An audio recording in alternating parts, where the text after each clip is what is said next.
जो अभी एक बहुत चर्चा में है कि कर्नाटका में है तो आप कन्नड़ बोलिए, महाराष्ट्र में है तो मराठी बोलिए। इस बारे में आप क्या कहना चाहते हैं? हम तो हर स्टेट में हर तरह के लोगों को जो मैं एक ही बात समझता हूँ कि भाषा संवाद का माध्यम है, विवाद का माध्यम नहीं हो सकता। भाषा के नाम में विवाद करना सबसे बड़ी मूर्खता है।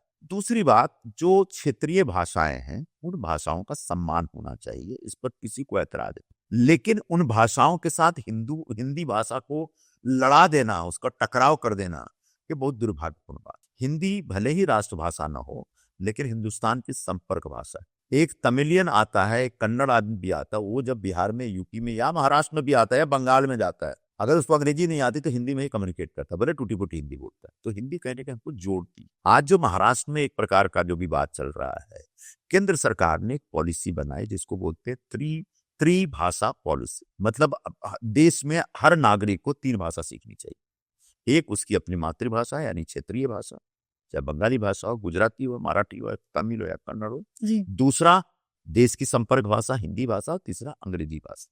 हमारे यहाँ विवाद क्या चल रहा है, आपको मराठी चलेगी, अंग्रेजी चलेगी, हिंदी नहीं चलेगी। मैंने कहा हिंदी से क्यों इतना नफरत है भाई? हिंदी फिल्म देखेंगे आप, हिंदी हीरो हीरोइन से मिलेंगे आप, हिंदी गाने सुनेंगे आप, हिंदी गजल सुनेंगे आप, हिंदी भाषा नहीं चलेगी। ये एक डेलिबरेट पॉलिटिकल मूव है। ये उनके बच्चे स्पेनिश पढ़ने जाते हैं, फ्रेंच पढ़ने जाते हैं, वो चलेगा। अंग्रेजी सीखना चाहते हैं, वो चलेगा, हिंदी नहीं चलेगी। ये क्या मतलब?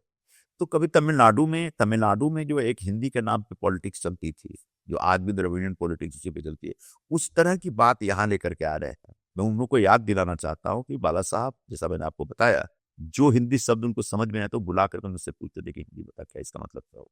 वो सीखते थे। आज के जनरेशन, आज का जो मराठी नौजवान है, उसको हिंदी सीखने का अधिकार है। मैं नहीं बोला मराठी भाषा की कीमत पर।